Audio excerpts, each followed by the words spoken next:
Hay un lugar mágico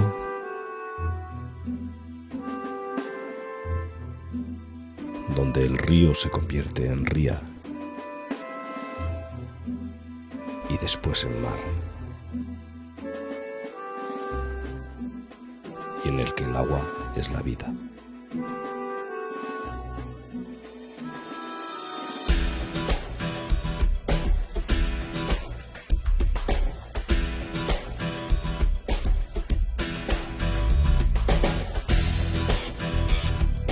Vilagarcía y el agua, naturaleza y paisaje.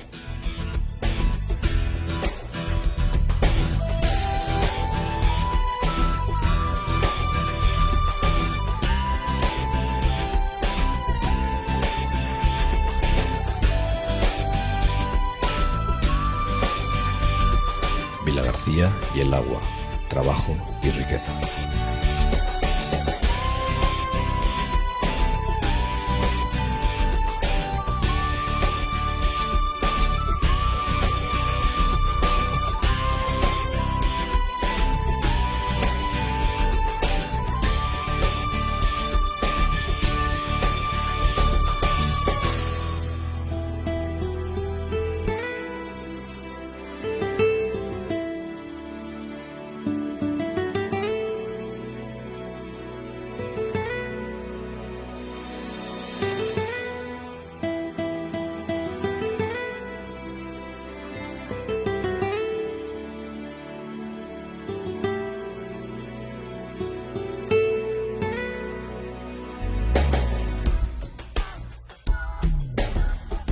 Vilagarcía y el agua, cultura y ciencia.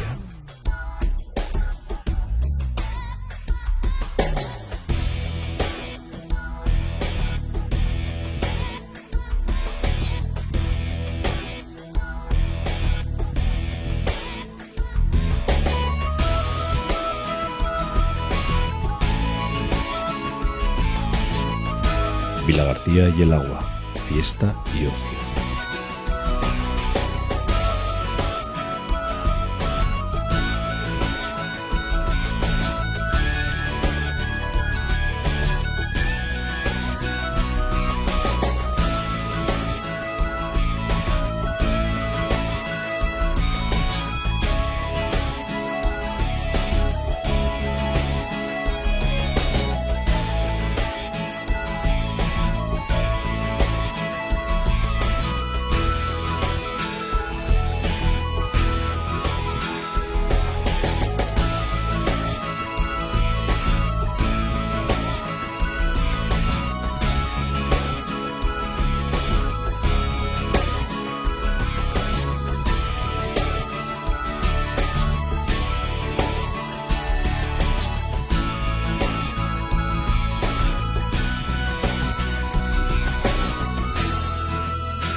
Vilagarcía y el agua, placer y vida.